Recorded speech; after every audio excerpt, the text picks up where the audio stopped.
Welcome back to another episode of Infidelity Tales Lab. We're thankful for your continued viewership. Before we begin, tell us, where in the world are you watching from? We love knowing our global reach. Now, let's dive into today's story. Chapter 1. The Foundation. Cole Brennan had concrete dust in his blood and calluses that told stories of 18 years building an empire from nothing. At 38, he commanded respect on every construction site in the tri-state area. But his empire started with his immigrant parents Frank and Helen scraping together enough money to buy a single-use truck and a dream. While other kids play video games, Cole spent summers learning to pour foundations and read blueprints. By 16, he was running crews. By 25, he had transformed Brennan Construction from a one-truck operation into a $100 million enterprise specializing in luxury developments and commercial complexes. The irony wasn't lost on him that he'd built his life like he built his buildings, with meticulous planning, unshakable foundations, and an eye for detail that bordered on obsession. Every contract, every relationship, every decision was calculated for maximum stability and return. Lily Foster had been the crown jewel of his carefully constructed life. A stunning blonde with an MBA from Wharton, she brought sophistication to his blue-collar success. When they married 8 years ago, it seemed perfect, beauty and brains paired with power and ambition. She'd grown up in Connecticut wealth, the kind of old money that made Cole's nouveau riche status feel like wearing an expensive suit that didn't quite fit. Their Westchester mansion was a testament to Cole's success, with its sprawling grounds and infinity pool overlooking the Hudson Valley. Lily had decorated it with the kind of understated elegance that screamed expensive, all neutral tones and designer furniture that cost more than most people's cars. But success had its price. Cole worked 80-hour weeks without salary, pouring every penny back into expansion, while Lily attended charity galas and spa retreats with her circle of wealthy wives. Cole was in muddy boots reviewing architectural plans at dawn and negotiating with city officials until midnight. "You're married to the business, not me," Lily would say, her perfectly manicured nails tapping against her wine glass during their increasingly rare dinners together. Cole would look up from his laptop, exhaustion weighing on his shoulders like wet concrete. "This is for us, Lily. Everything I do is for us." But he'd started noticing things. The way she turned her phone face down when he entered a room. How she developed sudden interests in yoga classes that ran late into the evening. The expensive lingerie he'd never seen her wear for him. Frank and Helen Brennan worshipped their son, but they also feared him a little. Cole's intensity, his ruthless business instincts, his ability to hold grudges with the permanence of reinforced steel. These traits had built their fortune, but sometimes left his parents feeling like they were living with a controlled explosion. "You need to slow down, Cole," Helen would say in her thick Irish accent, watching her son review contracts at the kitchen table where she'd taught him to do homework 20 years earlier. "Family is more important than money." Cole would look at his parents, Frank with his weathered hands and proud smile, Helen with her worry lines and unconditional love, and feel the weight of their sacrifice. They'd given him everything, worked themselves to the bone so he could go to college, supported his every decision even when it meant risking their modest savings. The business was his gift to them, his way of proving their faith hadn't been misplaced. But it was also his obsession, his identity, his reason for being. Every blueprint was his signature, every completed project a monument to his vision. Trevor Walsh entered their lives like a parasite disguised as a benefactor. A smooth-talking development consultant with silver hair and expensive watches, he'd approached Brennan Construction about a partnership on a massive mixed-use project in Manhattan. Cole had been skeptical. Trevor's references were impressive, but vague. His portfolio showed remarkable success, but lacked specific details. But Trevor had something Cole didn't: connections to old money Manhattan, relationships with zoning boards and planning committees that could fast-track permits and streamline approvals. For a builder like Cole, who'd fought tooth and nail for every permit and clearance, Trevor's promises of insider access were intoxicating. During their first meeting at the Union Club, Trevor had studied Cole with calculating gray eyes. "You're everything I've heard," he'd said, raising his scotch in a toast. "The king of concrete and steel." But kings need kingdoms, and kingdoms need diplomats. Cole should have trusted his instincts, should have recognized the predator beneath the polish. Instead, he'd shaken Trevor's hand and invited him into their world, never suspecting that Trevor Walsh wasn't interested in business partnerships. He was hunting for something far more valuable and personal. Chapter 2. Cracks in the Foundation. The first crack appeared on a Tuesday in March when Cole came home early from a site inspection and found Lily's car in the driveway, beside a silver BMW he didn't recognize. The house felt different, charged with an energy that made his skin crawl. Lily's laughter drifted from the living room, bright and musical in a way Cole hadn't heard in months. He found them sitting close on the Italian leather sofa, papers spread across the coffee table, their heads bent together over what Lily claimed was consultation on our charity auction. Trevor Walsh stood smoothly, extending his hand with the kind of confident smile that instantly set Cole's teeth on edge. "Cole, perfect timing. Lily and I were just discussing the seating arrangements for the foundation gala. But Cole had noticed things at contractors I couldn't miss. Trevor's tie was loosened. Lily's lipstick had been reapplied, but her hair was slightly mussed, and the papers on the table were financial documents for their personal accounts, not charity materials." Over the following weeks, Cole's suspicions grew like cancer. He started coming home at unexpected times, checking credit card statements, paying attention to details his work-obsessed mind had previously ignored. Lily's yoga classes now included meditation retreats and wellness workshops that kept her away for entire weekends. Her phone had developed a password she claimed was for security. The revelation came in the form of a manila envelope left on his office desk one morning. No return address, no note, just a collection of photographs that turned his blood to ice water. Lily and Trevor at a hotel in the city. Lily and Trevor having dinner at restaurants Cole recognized as places he'd wanted to take her, but never had time. Lily and Trevor in his BMW, her hand on his thigh as they drove through Central Park. But the final photograph was the one that triggered something dark and permanent in Cole's chest. Lily wearing the diamond tennis bracelet he'd given her for their anniversary, laughing at something Trevor was whispering in her ear while they lay tangled in sheets that clearly weren't theirs.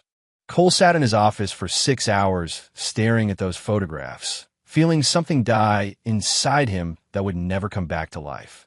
When Lily came home that evening, humming and carrying shopping bags from Bergdorf Goodman, he was waiting in the kitchen with the evidence spread across the granite island like autopsy photos.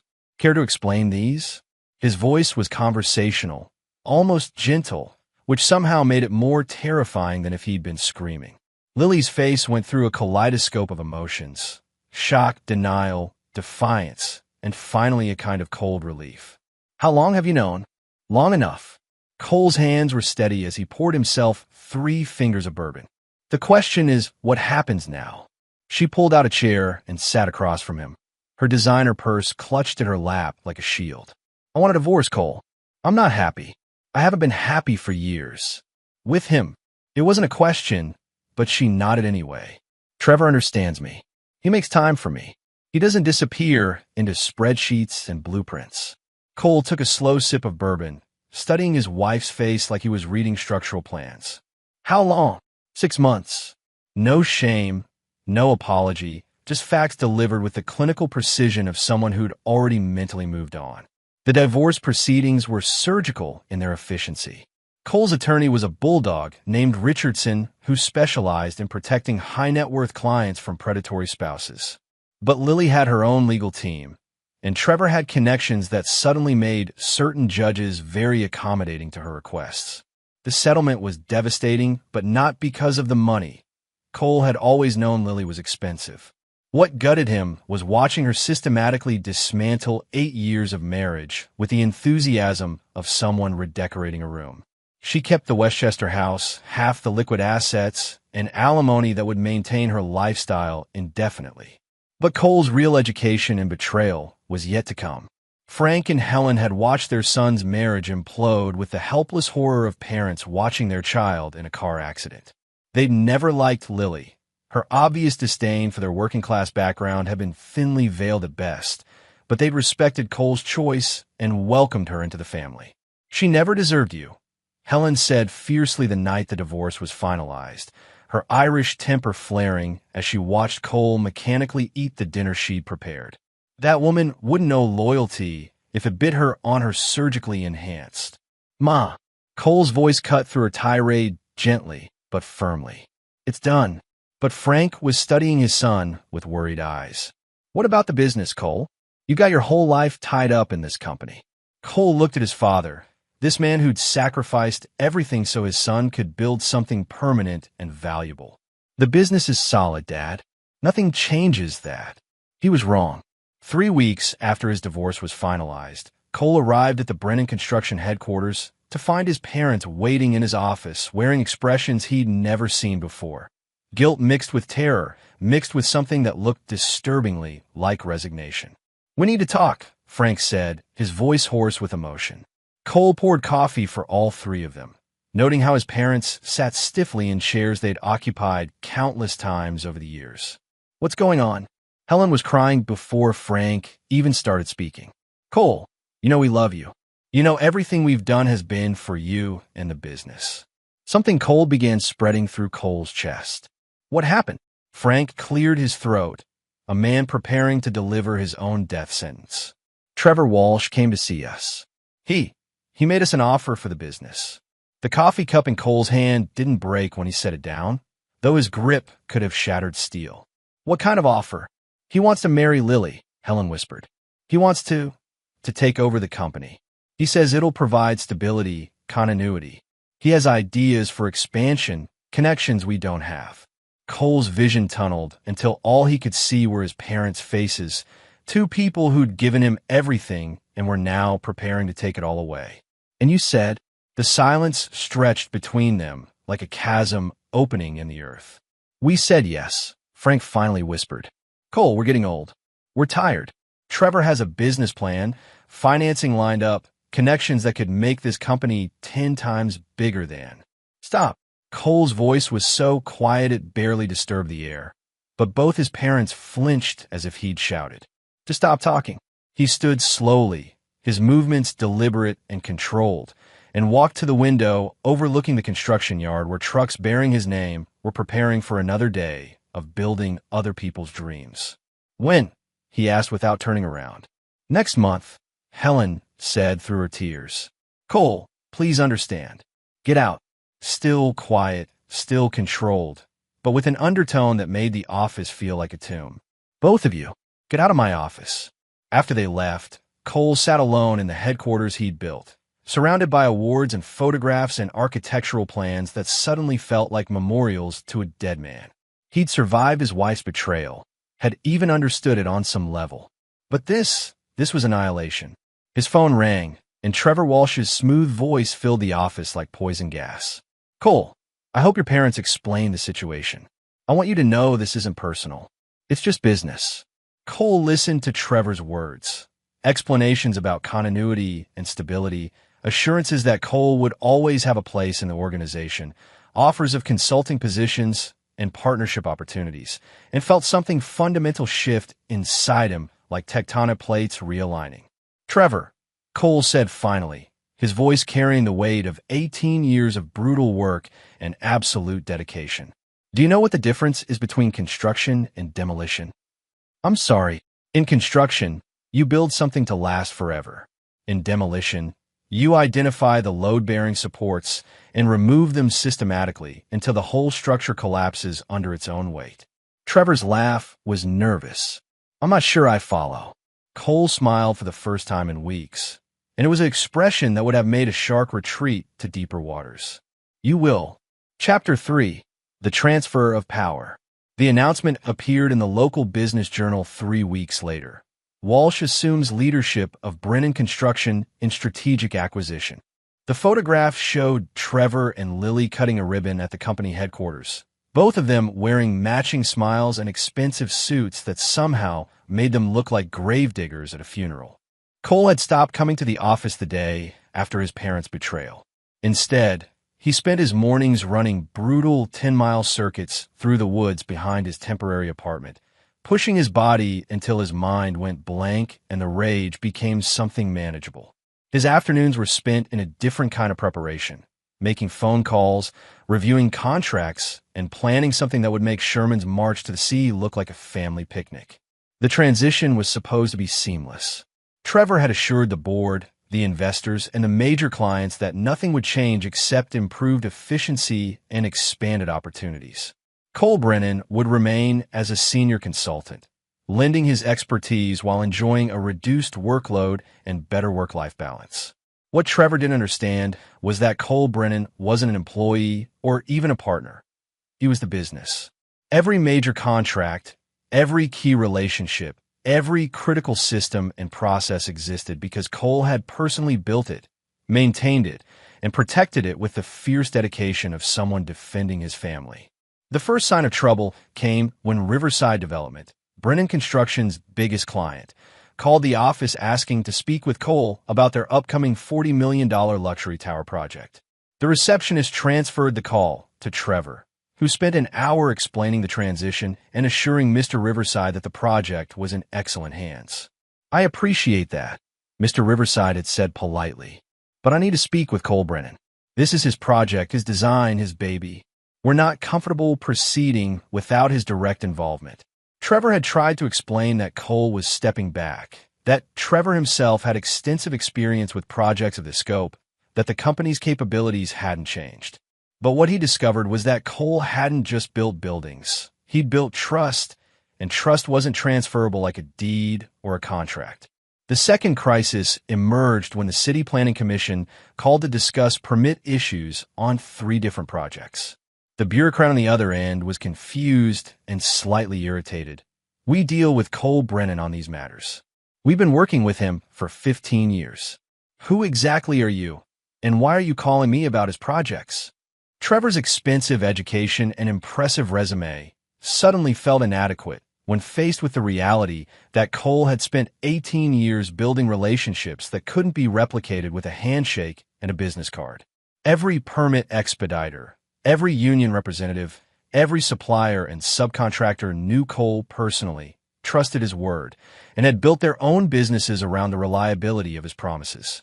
By the end of the first week, Trevor was experiencing the administrative equivalent of trying to perform surgery with a butter knife.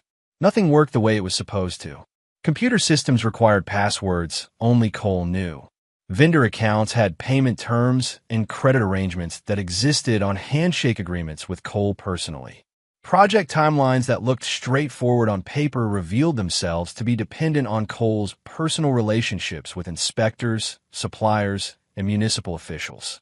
Lily had watched her new husband's confidence erode with growing alarm. She'd married Trevor Walsh because he represented everything Cole wasn't: sophisticated, connected, refined.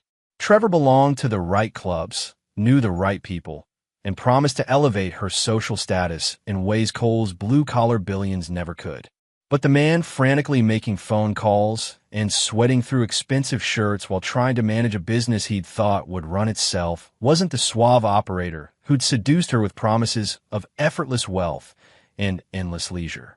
"You said this would be easy," she'd snapped after finding Trevor in his study at 2 a.m, surrounded by contracts and looking like a man slowly drowning in paperwork.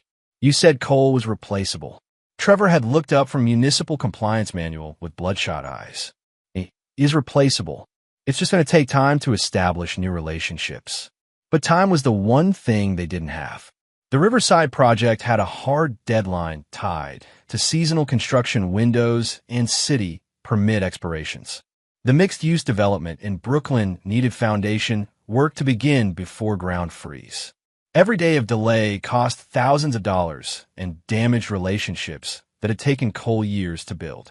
Meanwhile, Cole was working 18-hour days in his apartment, making calls and sending emails that looked routine but were actually surgical strikes against the business he'd spent his life building. He called in favors, activated relationships, and deployed his reputation like a weapon aimed at the heart of Trevor's newfangled leadership. A conversation with the head of the Concrete Workers Union was particularly satisfying. "Danny, it's Cole. I need to let you know that I'm no longer with Brennan Construction. Trevor Walsh is running things now." "Yes, that's right. Trevor Walsh. Never heard of him either. Just wanted you to know so you can adjust your expectations accordingly." The call to the city's chief building inspector was even more devastating in its understatement. "Mike, Cole Brennan. Just a heads up that I'm stepping away from Brennan Construction. Trevor Walsh will be handling permits and inspections going forward." "No, I don't think you met him. He's Lily's new husband." "Yeah, that's the one. Anyway, just wanted to give you advance notice so you can plan accordingly." Every call was professional, courteous, and absolutely lethal. Cole wasn't bad-mouthing Trevor or sabotaging projects directly. He was simply withdrawing the network of relationships and goodwill that made Brennan Construction functional. It was like removing the nervous system from a body and watching it try to walk. The third week brought the phone call Cole had been waiting for. Frank's voice was strained and desperate. "Cole, we need to talk. Things aren't going the way we expected." Cole met his parents at the diner where they used to discuss business deals when he was fresh out of college and the company was small enough to run from Frank's kitchen table.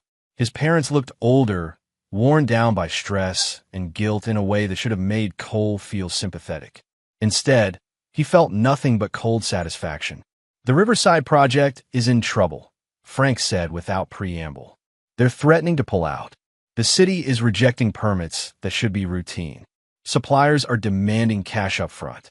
Trevor is working around the clock, but Trevor Walsh is a parasite who thought he could inherit 18 years of my work by marrying my ex-wife." Cole finished calmly, cutting into his steak with surgical precision. Helen reached across the table, her eyes red with exhaustion and regret. "Cole, please. We made a mistake. A terrible mistake. Help us fix this." Cole studied his mother's face. This woman who'd sacrificed everything for his success and then handed it to a stranger wearing his wife's recommendation like a resume. "You want my help? We'll give you back the company," Frank said desperately. 51% ownership, full operational control. Trevor can keep a minority stake, but you'll be in charge. Cole took a slow sip of his beer, savoring the moment. And Trevor's reaction to this generous offer? His parents exchanged glances that confirmed what Cole already knew. Trevor Walsh had no intention of giving up control of a $100 million company, regardless of how badly he was mismanaging it. "He says he just needs more time," Helen whispered. "He says the problems are temporary, that you're sabotaging the transition." Cole's laugh was soft and genuinely amused. "Sabotaging? I haven't lifted a finger against Brennan Construction. I've simply stopped carrying it on my back." He stood to leave, dropping cash on the table and looking down at his parents with eyes that held no warmth, no forgiveness, no familial affection.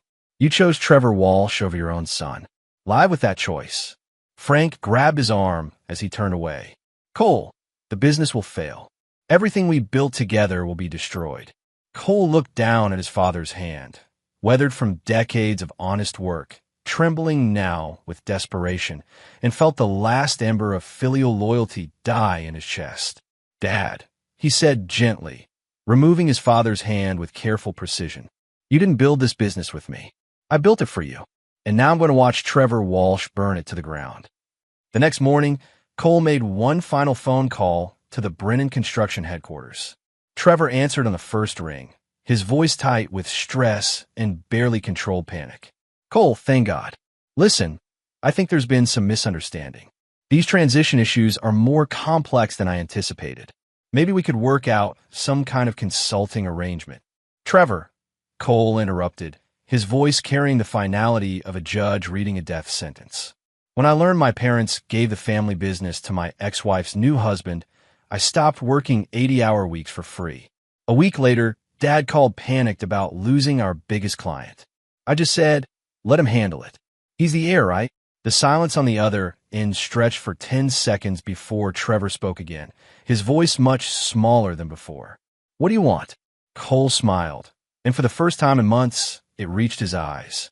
"I want to watch you fail. I want to see you lose everything you stole from me. And then, when you're broken and desperate and have nothing left to bargain with, I want you to remember that you did this to yourself." He hung up and began making plans for the next phase of his revenge, the part where Trevor Walsh would learn the difference between owning a business and running one, and where Cole would discover just how far he was willing to go to destroy the people who'd betrayed him. Chapter 4. The heir apparent. 3 days after Cole's final conversation with Trevor, Brennan Construction lost the Riverside contract. The $40 million luxury tower project that Cole had spent 6 months designing and negotiating was awarded to Morrison Development, a smaller firm with one-third the resources, but with Cole Brennan as their exclusive development consultant.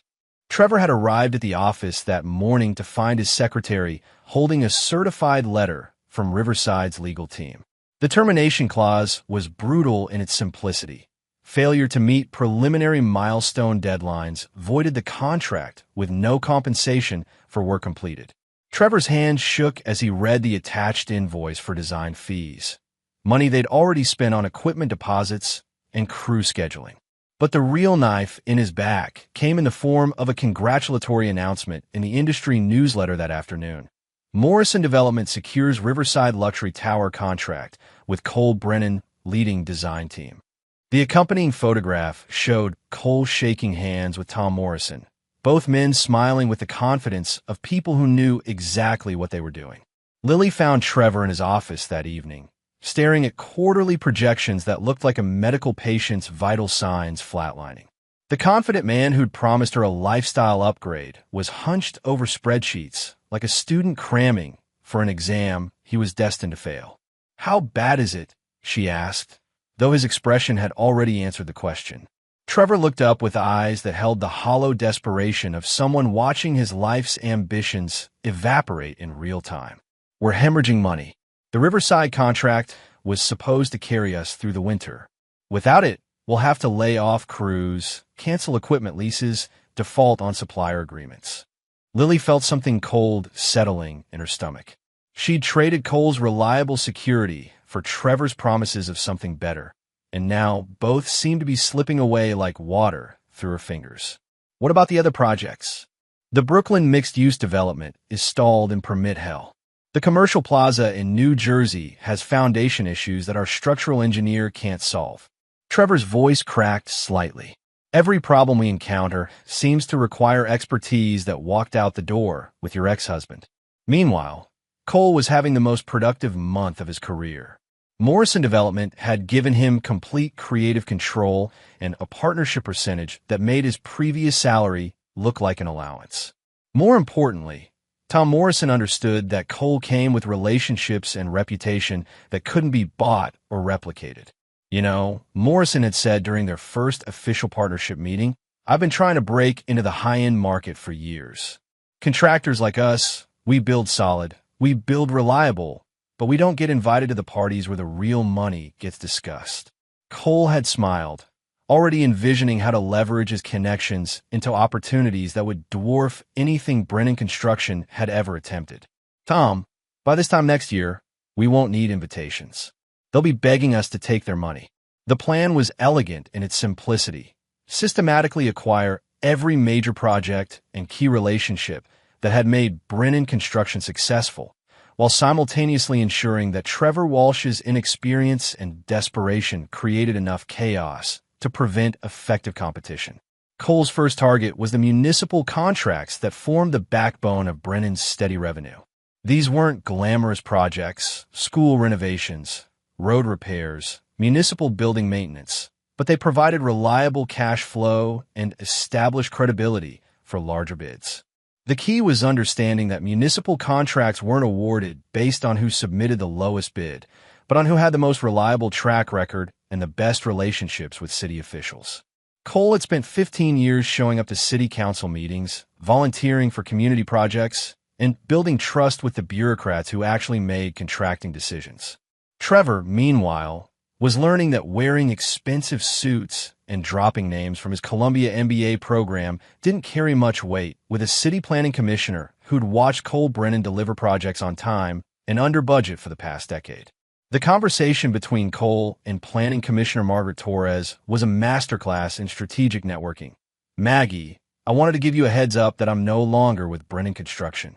I've partnered with Morrison Development, and we're looking at bidding on the courthouse renovation project." "Cole, thank God," Torres had replied with genuine relief. "We were wondering what was happening over there." This Walsh character called yesterday asking about permit expedites, and honestly, We had no idea who he was or why he thought he could skip the normal review process. Yeah, Trevor's new to municipal work, Cole had said with diplomatic understatement. Anyway, Tom Morrison and I are putting together a proposal that I think will address all the historical preservation requirements while staying within budget. The courthouse renovation was a $15 million project that Trevor had been counting on to stabilize Brennan Construction's financial position. When Morrison Development was awarded the contract 2 weeks later, Trevor's reaction was volcanic. He'd stormed into Frank and Helen's office, demanding explanations for how their son was systematically destroying the business they'd handed over to him. "This is sabotage," Trevor had raged, waving the contract award letter like evidence of a crime. "Cole is deliberately undermining every project, poisoning every relationship. We need to take legal action." Frank had studied the younger man with the weary resignation of someone watching his life's work crumble. "What grounds? Cole isn't breaking any contracts or violating any agreements. He's just competing. He's using inside information, relationships he built while working for us. That has to be illegal." Helen had looked up from the financial statements that showed their company bleeding money like a severed artery. "Trevor, those relationships exist because Cole spent 18 years building trust and delivering results.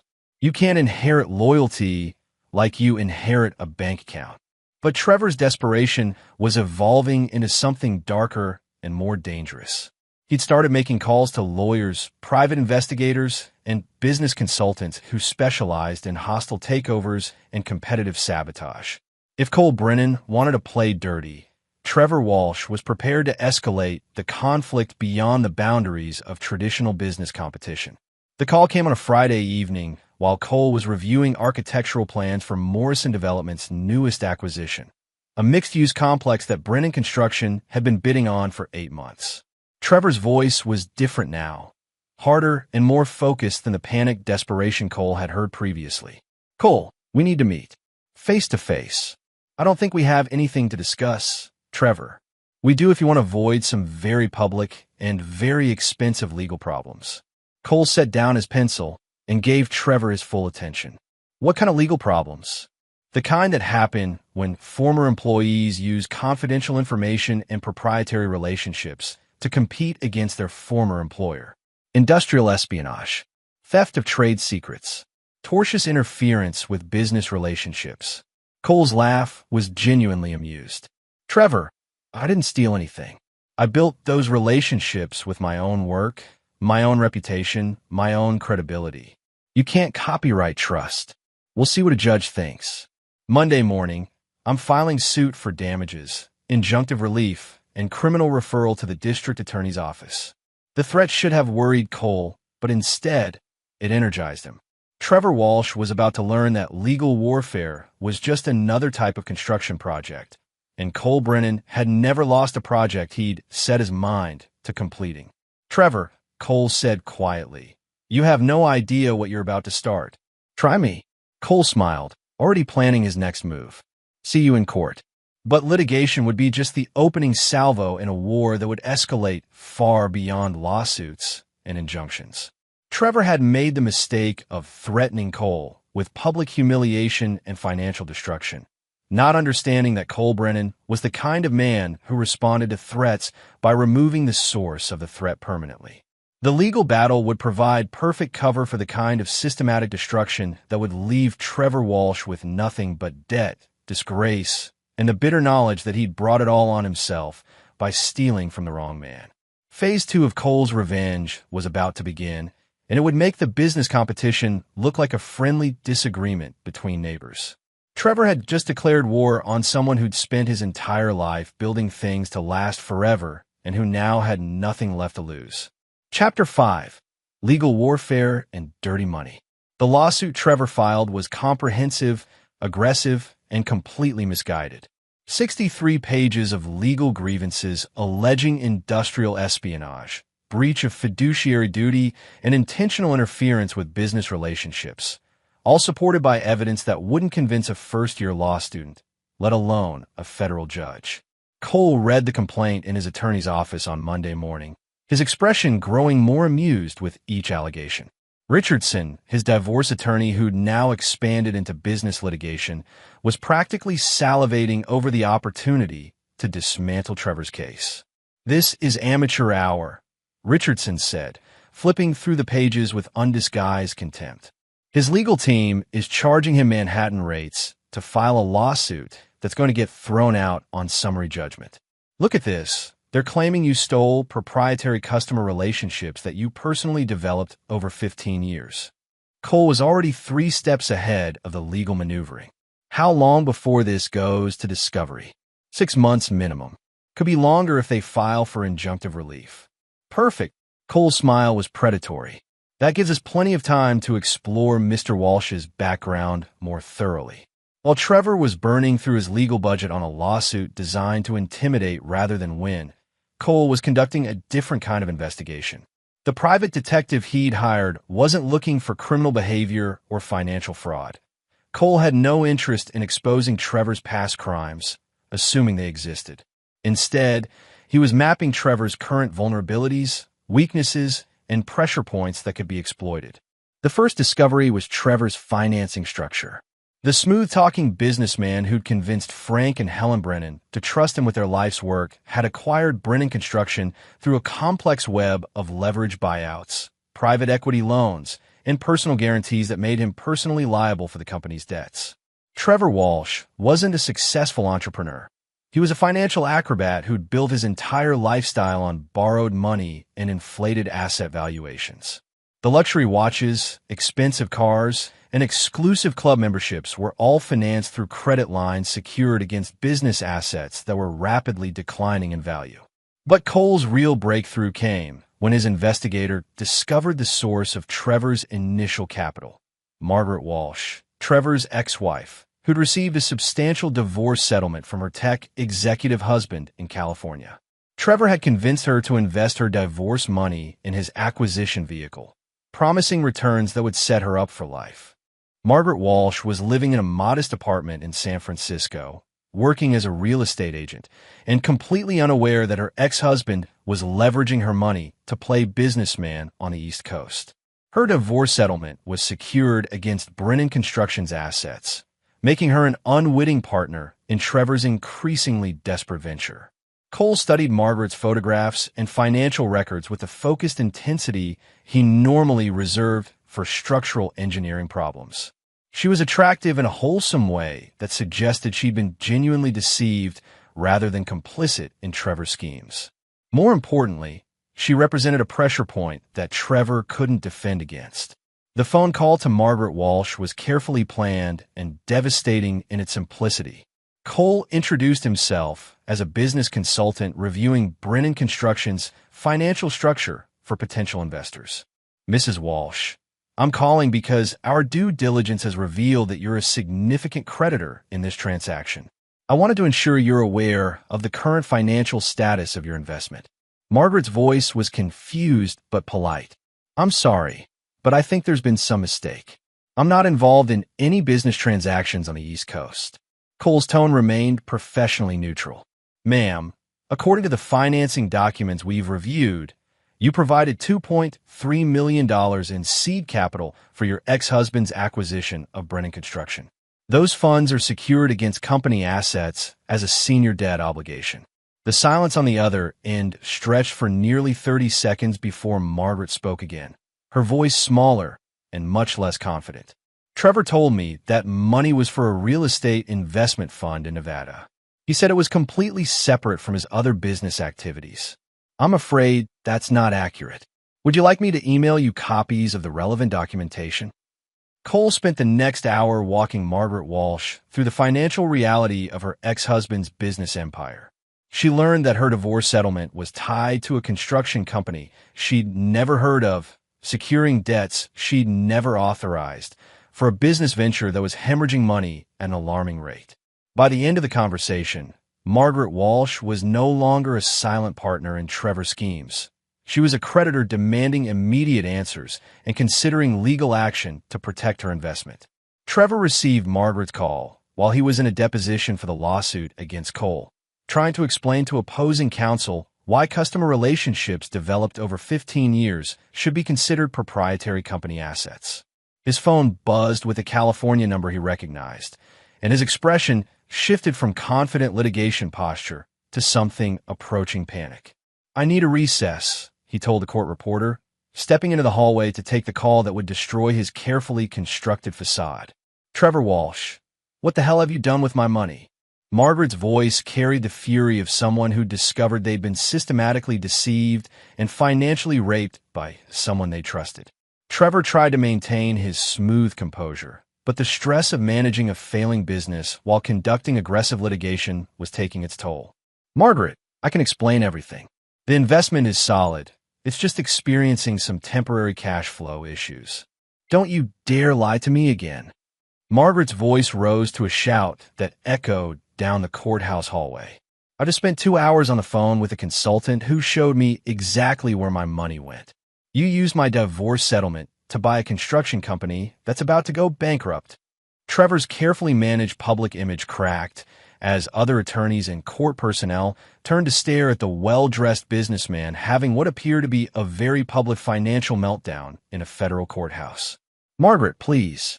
We can work this out. The company just needs time to stabilize." "Time?" Margaret's laugh was bitter and sharp.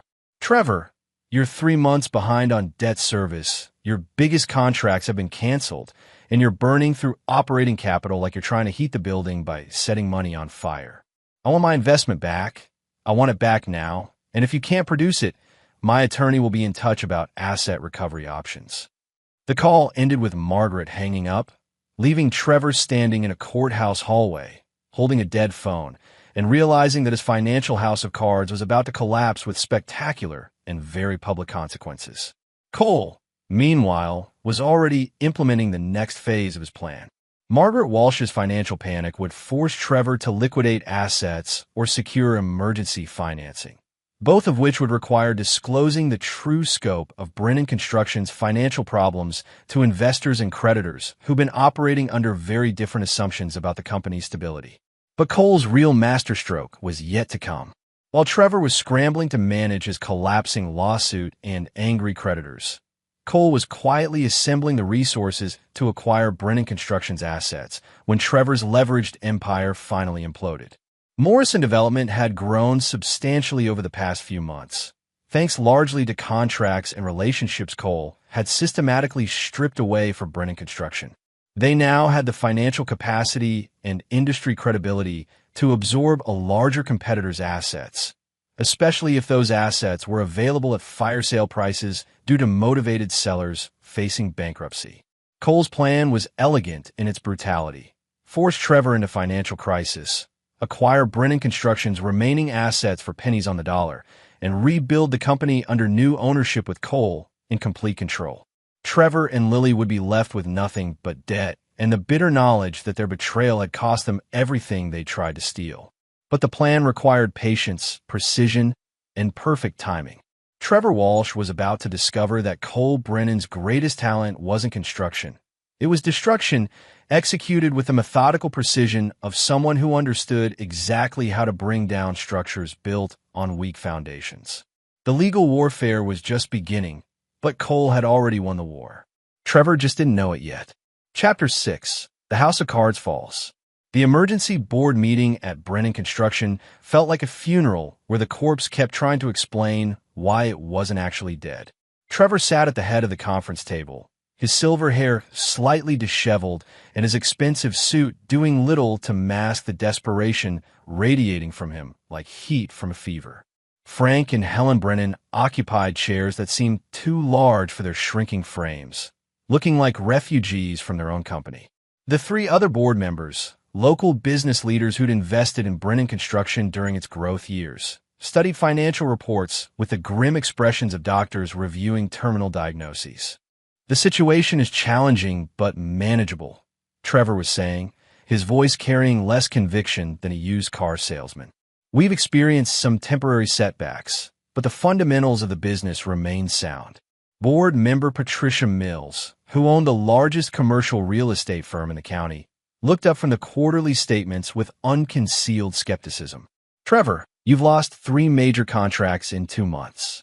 Your biggest creditor is threatening asset seizure. Your legal bills are approaching six figures for a lawsuit that our attorneys say is fundamentally unwinnable. Exactly which fundamentals are we supposed to find reassuring? Trevor's attempt at corporate spin crumbled under direct questioning. The marketplace is adjusting to our transition. Cole Brennan's interference has created temporary disruptions, but once we establish our own relationships. Cole built those relationships over 18 years, Frank interrupted, speaking for the first time since the meeting began. His voice carried the hollow tone of a man watching his legacy burn. You've had 4 months. How much more time do you need? The question hung in the air like smoke from an electrical fire. Everyone in the room knew the answer, but no one wanted to say it aloud. Trevor Walsh needed time they didn't have, resources they'd already burned through, and credibility he'd never possessed. Helen Brennan's voice was barely above a whisper when she finally spoke. How much money do we have left? Trevor's financial officer, a nervous accountant named Peters who'd been updating his resume since the Riverside contract fell through, consulted his laptop with the reluctance of someone delivering a death sentence. Operating capital will last 6 weeks at current burn rate. We have equipment loans coming due next month, payroll obligations, and supplier agreements that require immediate payment. What about emergency financing? Board member Davidson asked, though his tone suggested he already knew the answer. I've explored several options, Trevor said, which was technically true if you counted pleading phone calls to unsympathetic loan officers as exploration. The challenge is that most lenders want to see stable cash flow and clear growth projections. They want to see that we're not hemorrhaging money like a severed artery, Patricia Mills interrupted. Trevor, this company is insolvent.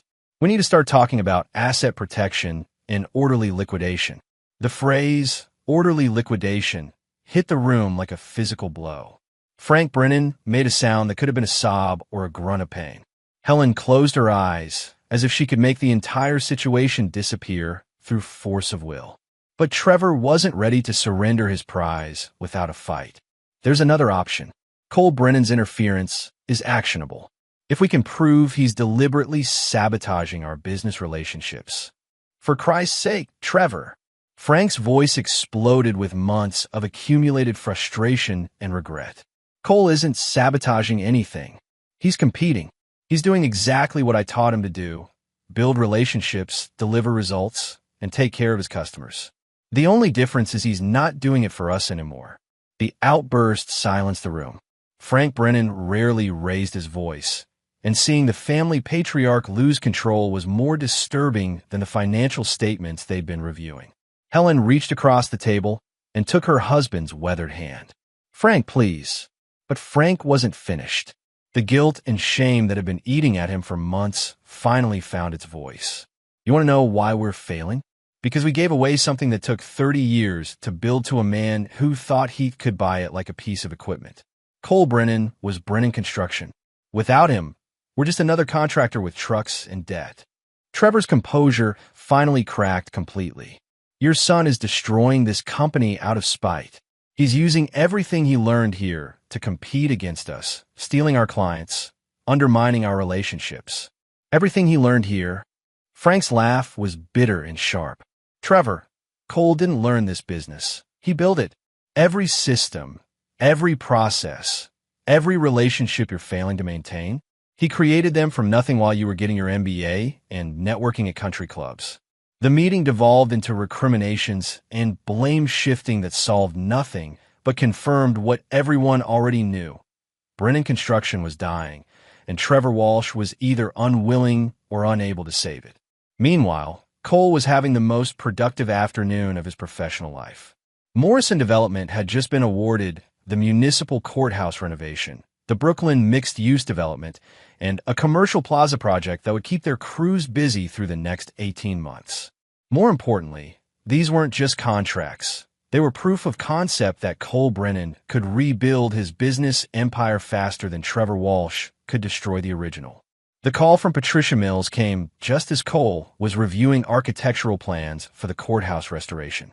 Her voice was professional, but carried undertones of someone delivering a business proposition that both parties understood was more complex than simple commerce.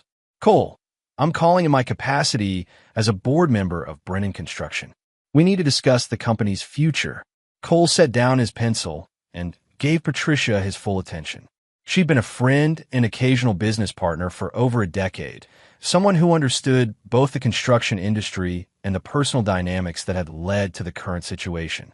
I'm listening. The board is meeting tomorrow to discuss asset liquidation. Trevor's management has been unsuccessful. We're looking at bankruptcy protection unless we can find a buyer willing to assume the debt and honor existing contracts. Cole felt a surge of satisfaction that he was careful to keep out of his voice. That's unfortunate. Frank and Helen must be devastated. They are, but they're also pragmatic enough to know that emotional attachment won't pay the bills or save the company. Patricia paused, choosing her words carefully. Cole, if Morrison Development were interested in acquiring Brennan Construction's assets, the board would be very receptive to discussions. The offer was exactly what Cole had been positioning for, but he let silence stretch between them, maintaining the illusion that he needed to consider an opportunity he'd been engineering for months. What kind of assets are we talking about? Equipment, active contracts, client relationships, the headquarters building. Essentially everything except the debt structure, which would remain Trevor's responsibility. Cole smiled, though Patricia couldn't see it through the phone. Trevor had leveraged his personal assets to acquire Brennan Construction, which meant he'd remain personally liable for the debt even after losing control of the business. It was financial death by 1,000 cuts, slowly bleeding money to creditors while watching someone else profit from the assets he'd thought he owned. I'd need to review the numbers, Cole said, maintaining his professional tone. And any acquisition would be contingent on Morrison Development having complete operational control. Of course, Trevor would retain a minority ownership stake, but operational decisions would be entirely yours. Cole almost laughed at the irony. Trevor Walsh would become a silent partner in the business he'd stolen, watching Cole rebuild it while remaining legally obligated to pay the debts Trevor had accumulated during his disastrous tenure. Patricia, I'll have my attorney draw up a preliminary offer. But I want to be clear about one thing. This would be a hostile acquisition. Trevor Walsh would have no operational authority, no management input, and no decision-making power. Morrison Development would be acquiring assets, not partnerships. Understood. Frankly, Cole, the board is more concerned with salvaging something from this situation than protecting Trevor's ego. After the call ended, Cole sat in his office, looking out at the construction yard where Morrison Development's trucks were preparing for another day of building other people's dreams. In 6 months, those trucks would bear the Brennan Construction logo again, but this time the company would belong to someone who understood the difference between owning a business and earning it. Trevor Walsh had wanted to inherit Cole's empire without paying the price Cole had paid to build it. Soon, Trevor would learn that some things couldn't be stolen. They could only be earned through 18 years of brutal work, absolute dedication, and the kind of ruthless determination that turned betrayal into motivation rather than defeat.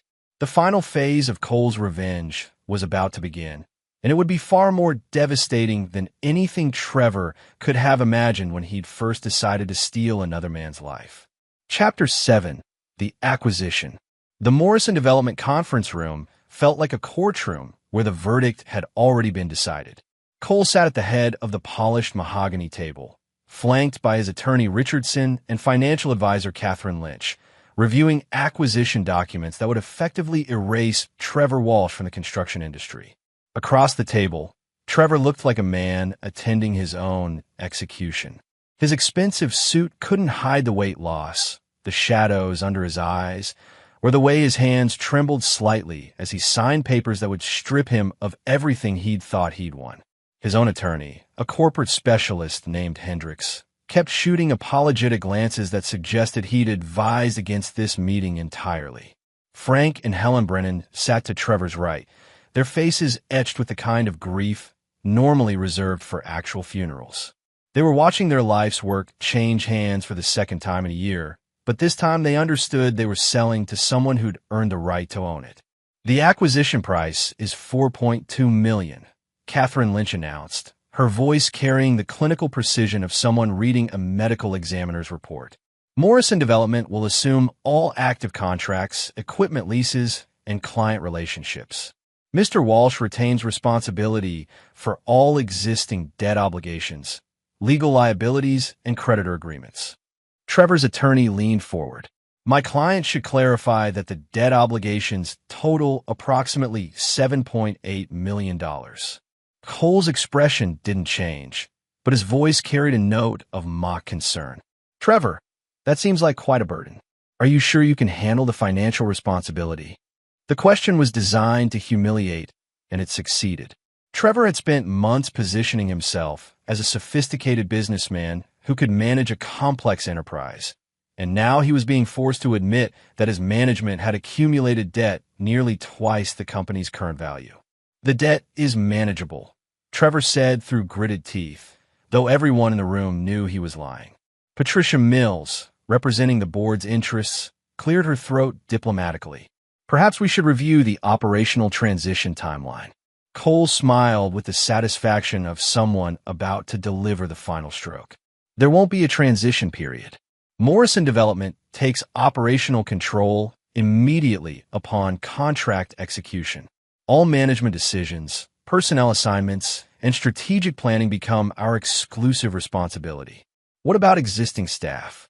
Helen asked, speaking for the first time since the meeting began. Any employee who wants to continue working for what's about to become Brennan Construction again will be welcome, Cole said, his voice softening slightly when addressing his mother. Anyone who prefers to seek opportunities elsewhere will receive appropriate severance and references. Trevor's face had gone pale as he realized the full scope of what was happening. He'd thought this was a business transaction that would leave him as a minority partner with reduced responsibilities. Instead, he was being completely ejected from the company he'd acquired through marriage and leverage buyouts. I want to retain some operational input, Trevor said desperately. Advisory, capacity, strategic consultation, something that recognizes my investment and expertise. Cole's laugh was genuinely amused. Trevor, your expertise has cost this company 60% of its value in 4 months. What exactly would you advise us to do? How to lose more contracts? How to alienate more clients? How to accumulate more debt? Richardson slid a thick folder across the table to Trevor's attorney. Your client might want to review these documents before making any demands about ongoing involvement. Hendricks opened the folder, and his expression immediately shifted from professional concern to barely concealed alarm. The documents contained a comprehensive analysis of Trevor's financial exposure, including personal guarantees, leveraged assets, and cross-collateralized debt that would take years to resolve even if he found stable employment immediately. Your client is personally liable for equipment loans, supplier agreements, and legal settlements that will continue generating obligations long after this acquisition is completed, Richardson explained with clinical detachment. Frankly, Mr. Walsh should be focused on bankruptcy protection rather than management consultation. Trevor's composure finally shattered completely. This is extortion. You're stealing a company that I legitimately acquired. Cole's voice remained perfectly calm. Trevor, you acquired this company through marriage to my ex-wife and promises you couldn't keep to parents who trusted your lies. I'm acquiring it through legitimate business competition and superior performance. The difference is that I actually know how to run it. Frank Brennan had been silent through most of the negotiation, but now he looked across the table at his son with eyes that held recognition, regret, and something that might have been pride. Cole, Frank said quietly, we owe you an apology that can never be adequate. We let fear and age and stupidity convince us to give away something that belonged to you. Cole studied his father's face, this man who'd sacrificed everything to build a business that could support his family and provide opportunities for his son. For the first time since this entire nightmare began, Cole felt something other than cold fury. Dad, you built this company from nothing. You gave me opportunities and training and support that most people never get. You don't owe me an apology for trusting the wrong person. Helen was crying now, tears streaming down her weathered cheeks as she watched her son reclaim his birthright through sheer force of will and business acumen. "Will you keep the Brennan name?" she asked through her tears. Cole's smile was gentle and genuine for the first time in months. "Ma, it was always the Brennan name. That never changed." The contract signing took another hour, with Trevor reluctantly executing documents that would leave him financially devastated but legally powerless to interfere with the company's operations. When the last signature was complete, Cole stood and walked around the table to where Trevor sat, slumped in defeat. "Trevor," Cole said quietly, "I want you to understand something. This isn't about business competition or market dynamics. This is about the difference between earning something and stealing it. You thought you could inherit 18 years of my work by marrying my ex-wife. Now you get to learn what it feels like to lose everything you thought you owned." Trevor looked up with eyes that held a mixture of hatred and desperation. "This isn't over, Cole. I won't just disappear quietly." Cole's expression hardened back into the merciless focus that had driven his revenge campaign. "Trevor, you're $7.8 million in debt, personally liable for business obligations you can't meet, and legally prohibited from interfering with Brennan Construction's operations. You're already disappearing. The only question is how much noise you'll make while you're sinking." He turned to address the room. "Morrison Development will transition Brennan Construction back to independent operations within 60 days. All current employees will receive new contracts with improved compensation packages. All existing clients will be contacted personally to ensure continuity of service." Cole paused at the door, looking back at Trevor one final time. "Oh, and Trevor, Lily's alimony payments from my divorce settlement in next month.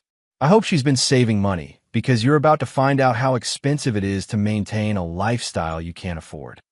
The door closed behind him with the finality of a tomb sealing shut, leaving Trevor Walsh alone with the wreckage of his ambitions and the dawning realization that Cole Brennan's revenge was far from over. Chapter 8. The Unraveling. The first eviction notice arrived at Trevor and Lily's Westchester mansion on a Tuesday morning, delivered by a sheriff's deputy who seemed apologetic about the whole business. Lily stood in her silk robe and designer slippers, staring at legal documents that might as well have been written in hieroglyphics for all the sense they made to her.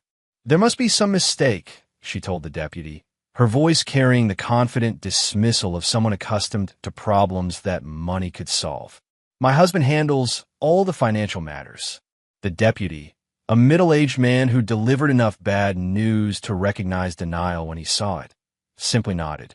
"Ma'am, you'll need to contact the creditor directly. The paperwork explains your options." After he left, Lily found Trevor in his study, surrounded by towers of legal documents and empty coffee cups, looking like a general planning a defense with an army that had already deserted. His silver hair was uncombed, his expensive shirt wrinkled from sleeping in his chair, and his eyes held the hollow stare of someone watching his world collapse in real time. "Trevor, there's a man here saying we're being evicted. That's impossible, right? This is our house." Trevor looked up from a credit card statement that might as well have been a suicide note. "Lily, we need to talk." The conversation that followed was a masterclass in financial devastation. Lily learned that the mansion was mortgaged against Trevor's business assets, which now belonged to Cole Brennan. The cars were leased through corporate accounts that had been frozen. The credit cards were maxed out and being called in by banks that no longer considered Trevor a reliable risk. "How much money do we have?" Lily asked, her voice small and frightened. Trevor's laugh was the sound of a man who'd run out of miracles. "In liquid assets? About $8,000. Maybe 10 if we sell your jewelry." Lily felt the room spinning as she processed the magnitude of their situation. "But you said you were a successful businessman. You said you had investments, connections, resources. That's a lot of things." Trevor's voice carried the bitter resignation of someone who'd gambled everything on a losing proposition. "I leveraged everything I owned to buy Brennan Construction. When Cole destroyed the business, he destroyed me too." The financial unraveling accelerated over the following weeks like a controlled demolition. The mansion went into foreclosure. The luxury cars were repossessed. The country club memberships were canceled for non-payment. Trevor's carefully constructed image as a successful entrepreneur evaporated like morning mist, leaving behind only debt and the bitter knowledge that he'd been systematically outmaneuvered by someone he'd underestimated. But Cole wasn't finished. The private investigator Cole had hired wasn't looking for criminal evidence or financial fraud. He was mapping every aspect of Trevor and Lily's social and professional networks, identifying pressure points that could be exploited to ensure their exile from the circles they'd try to join. The revelation came in the form of a detailed report about Trevor's previous business ventures, all of which followed the same pattern. Charm investors with impressive credentials, leverage their money to acquire assets, then systematically strip value while accumulating personal debt. Trevor Walsh wasn't a businessman. He was a financial parasite who moved from host to host, leaving destruction in his wake. Margaret Walsh in California had been his first victim, not his ex-wife. She'd been his business partner until he'd maneuvered her out of their real estate development company, using her own investment capital to buy her out at a fraction of the business's actual value. The divorce settlement she thought she was investing was actually money she was owed from the partnership he dissolved through legal manipulation. But the most damaging discovery was Trevor's current employment history. He'd been working as a consultant for Meridian Development, a mid-tier construction firm that specialized in municipal contracts. His job had given him inside information about Brennan Construction's bidding strategies, client relationships, and financial vulnerabilities, information he'd used to position himself as a potential buyer. Trevor Walsh hadn't stumbled into an opportunity to acquire Brennan Construction. He'd been planning the acquisition for months, using inside information and deliberate manipulation to create the circumstances that would allow him to steal Cole's life's work. Cole studied the investigator's report with the focused intensity he normally reserved for structural engineering problems. Trevor hadn't just betrayed Cole through his affair with Lily. He'd been systematically planning to destroy Cole's business from the moment they'd met. The revenge Cole had planned suddenly felt inadequate. Financial ruin and public humiliation were appropriate punishments for opportunistic theft, but Trevor's calculated betrayal required something more permanent and personally devastating. The confrontation took place in the parking lot of the unemployment office where Trevor had gone to file for benefits. Cole was waiting beside Trevor's remaining asset, a 5-year-old Honda that had been hidden from creditors through a title transfer to one of Lily's relatives. "Hello, Trevor." Trevor's reaction was pure terror disguised as bravado. "Cole, I was wondering when you'd show up to gloat." Cole studied Trevor's appearance with clinical detachment.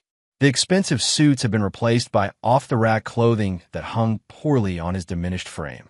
The silver hair that had once looked distinguished now just looked gray and unwashed. The confident posture had been replaced by the hunched shoulders of someone expecting another blow. "I'm not here to gloat, Trevor. I'm here to explain why what happened to you was inevitable."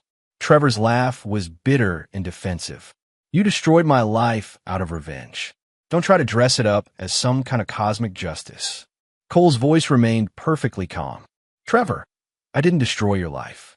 I just stopped propping it up. Everything you lost, the business, the money, the respect, the lifestyle, none of it was ever really yours. You were borrowing against other people's work and other people's trust." He pulled out a folder containing the investigator's report. Margaret Walsh in California, the Patterson Development Partnership in Phoenix, the residential construction company in Denver. "You've been running this same scam for 15 years, haven't you?" Trevor's face went white as he recognized the documented pattern of his financial predation. Those were legitimate business transactions. Legitimate. Cole's voice carried a note of genuine curiosity. "Trevor, you systematically identified successful businesses, infiltrated their operations, gained the trust of key stakeholders, then engineered circumstances that allowed you to acquire control while leaving the original owners responsible for the debt." The folder hit the Honda's hood with a sound like a gavel falling. "You're not a businessman, Trevor. You're a financial predator. And predators only survive as long as their prey doesn't recognize what they are." Trevor's composure cracked completely. "What do you want? Money? I don't have any. Apologies? Fine, I'm sorry. Revenge? You've already destroyed everything I had." Cole stepped closer, his voice dropping to barely above a whisper. "Trevor, What I want is for you to understand that this isn't over. You thought you could steal my life, destroy my family's business, and move on to your next victim. But I'm not going to let you disappear into whatever hole you crawl into next. He leaned against the Honda, his casual posture contrasting with the menace in his voice. I'm going to make sure that every potential employer, every potential investor, every woman who might be stupid enough to trust you, knows exactly what you are. You're going to discover that reputation follows you everywhere, and yours is going to make you unemployable. Trevor's face had gone from white to gray. That's harassment. I could file charges. Cole's smile was genuinely amused. File charges for what? Telling the truth? Trevor, everything in that folder is documented fact. Public records, court filings, financial statements. I'm not going to have to lie about you to destroy your future. I just have to make sure people know your past. He pushed away from the car and started walking toward his truck. Oh, and Trevor? Lily's divorce attorney contacted me yesterday. Apparently, she's decided that being married to a financially devastated con artist isn't the lifestyle upgrade she was looking for. She'll be moving back in with her parents in Connecticut while she figures out her next move. The sound Trevor made might have been a sob or a growl of rage. Cole didn't turn around to check. He'd said everything he'd come to say, and Trevor Walsh's emotional breakdown wasn't his concern. But Cole's revenge was entering its final phase, and the psychological destruction he'd just delivered was only the beginning of Trevor's real education and consequences. There were still debts to be paid, lessons to be learned, and prices to be extracted from people who'd betrayed trust and family loyalty. The war was almost over, but the most brutal battles were yet to come. Chapter 9, Final Reckoning. 6 months after reclaiming Brennan Construction, Cole stood in his father's hospital room, watching machines monitor the vital signs of a man who'd built an empire with his bare hands and nearly lost it through misplaced trust. Frank's heart attack had been massive, but not fatal. The kind of warning that forced conversations about mortality and legacy that proud men usually avoided until it was too late. The doctors say you'll be fine, Cole said, settling into the bedside chair that had become his second office. But they want you to retire. No stress, no heavy lifting, no 12-hour days arguing with contractors. Frank's smile was weak but genuine. Sounds like hell. Helen looked up from her knitting, her eyes red with exhaustion and worry. Frank Brennan, you'll do exactly what the doctors tell you, or I'll finish what that heart attack started. The family dynamic felt different now. Less strained, more honest. The betrayal and reconciliation had burned away the polite distance that had developed over the years, leaving behind the raw affection of people who'd survived something terrible together. What about the business? Frank asked, though they all knew the answer. Cole had spent the past months rebuilding Brennan Construction into something larger and more successful than it had ever been. The combination of Morrison Development's resources with the Brennan name's reputation had created opportunities that neither company could have achieved separately. They were now the largest construction firm in the tri-state area, with projects that would keep them busy for the next 5 years. The business is solid, Dad. Better than solid. We're turning away work because we don't have enough crews to handle all the contracts. Frank nodded, his eyes drifting to the window, where he could see construction cranes in the distance. Cole, I need to ask you something, and I want an honest answer. Cole set down the quarterly reports he'd been reviewing. Anything. Do you forgive us? Your mother and me, for what we did with Trevor. The question hung in the room like smoke from an electrical fire. Helen stopped knitting, her fingers frozen in mid-stitch. The machines continued their electronic chorus, marking time while Cole considered how to answer. Dad, you and Ma sacrificed everything to build something permanent for our family. You worked 18-hour days so I could go to college. You invested your life savings in equipment and contracts that could have failed. You taught me everything I know about business, about integrity, about what it means to build something that lasts. Cole paused, choosing his words carefully. Trevor Walsh convinced you that I was burning out, that the business needed fresh leadership, that change would be good for everyone. He manipulated your love for me and your fear for the company's future. You didn't betray me. You were betrayed by someone who understood exactly how to exploit your best instincts. Frank's eyes were bright with tears he was too proud to shed. But we should have trusted you. We should have known. Dad, you to trust me. You trusted me to understand why you made the choices you made, and you trusted me to fix the problems those choices created. Cole's voice carried the certainty of someone who'd thought through every aspect of a complex situation. You were right on both counts.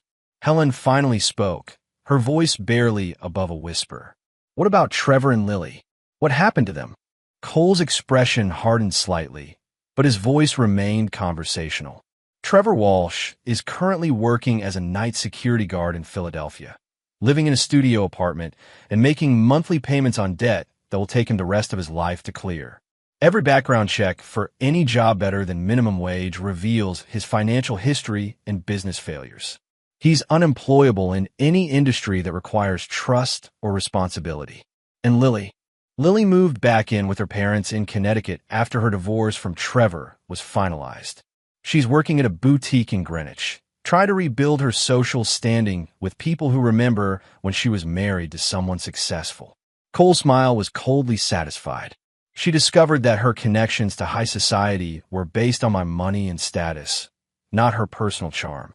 Without those, she's just another divorced woman with expensive tastes and no income. Helen's expression was troubled. Cole, that seems harsh. Cole turned to face his mother directly.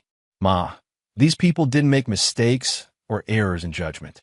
They planned and executed a deliberate theft of our family's life work.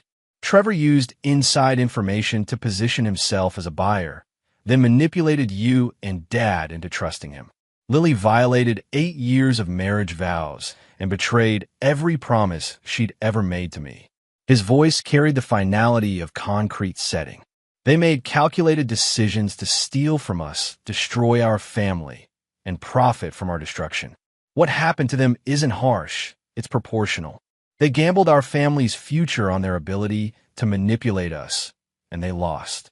Frank studied his son's face with the recognition of someone seeing familiar traits in a different context.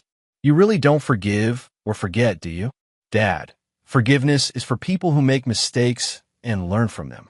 Trevor and Lily didn't make mistakes. They made choices. And choices have consequences. The conversation was interrupted by a knock on the hospital room door. Cole's attorney Richardson entered with a man Cole didn't recognize. Well-dressed, professional, carrying the kind of expensive briefcase that suggested either very good news or very bad problems. Cole, this is Detective Ray Morrison from the FBI's Financial Crimes Unit. He'd like to ask you some questions about Trevor Walsh. Cole's expression didn't change, but he gestured for the detective to take a seat. What can I help you with, Detective? Morrison consulted his notes with the methodical precision of someone building a case. Mr. Brennan, we're investigating Mr. Walsh in connection with a pattern of investment fraud and identity theft. Your private investigator's report was forwarded to our office by one of Walsh's previous victims, Margaret Walsh in California, among others. It appears Mr. Walsh has been running similar schemes for over a decade, using romantic relationships and business partnerships to gain access to victims' assets. Morrison looked up from his notes. We'd like your cooperation in documenting his activities related to Brennan Construction. Cole felt a surge of satisfaction that he was careful to keep out of his expression. Detective, I'll provide whatever assistance your investigation requires. But privately, Cole was already calculating how Trevor's arrest and prosecution would affect his long-term plans for revenge. A criminal conviction would ensure that Trevor's financial and social destruction became permanent and public, eliminating any possibility of rehabilitation or recovery. The detective left his contact information and promised to follow up within the week. After he was gone, Frank looked at his son with an expression that mixed admiration with concern. Cole, did you know about Trevor's criminal history when you started your campaign against him? No, Dad. I knew he was a predator and a manipulator, but I didn't know about the fraud pattern. Cole's smile was genuinely amused. I was planning to destroy him through legitimate business competition and financial pressure. The criminal prosecution is just a bonus. Helen shook her head in amazement. Cole, sometimes you frighten me a little. Ma, I don't start fights. But when someone attacks our family, I finish them completely and permanently. Cole's voice carried the implacable certainty of someone who'd never lost a battle he'd chosen to fight. Trevor Walsh and Lily made the mistake of thinking they could steal from us and move on to their next victims. They're going to spend the rest of their lives learning how wrong they were. Frank reached out and took his son's hand, his grip still strong despite the heart attack. Cole, I'm proud of you, not just for saving the business, but for protecting our family when we were too old and stupid to protect ourselves. Cole squeezed his father's hand gently. Dad, you and Ma built something worth protecting. All I did was make sure it stayed in the right hands. As Cole left the hospital that evening, he reflected on how completely his world had changed in less than a year. He'd lost a wife who'd never deserved his loyalty, learned the true character of people he'd trusted, and discovered exactly how far he was willing to go to protect what mattered most. Trevor Walsh and Lily had thought they could destroy Cole Brennan's life and steal his legacy. Instead, they'd freed him from illusions about loyalty and love, taught him the value of ruthless determination, and provided him with the motivation to build something larger and more permanent than anything he'd previously imagined. Brennan Construction was no longer just a family business. It was a monument to the principle that some people couldn't be betrayed, some things couldn't be stolen, and some men never forgave anyone who mistook their devotion for weakness. Cole Brennan had learned to build with concrete and steel, but his greatest construction project had been himself, forged in betrayal, tempered by revenge, and built to last forever. The war was over, and Cole had won so completely that his enemies would spend the rest of their lives paying the price for underestimating what happens when someone steals from the wrong man. Frank and Helen would live to see their grandchildren inherit a business empire that dwarfed anything they'd originally imagined, built by a son who'd proven that some legacies are worth any price and some betrayals deserve permanent consequences. Trevor Walsh would die in poverty and obscurity, a cautionary tale about the difference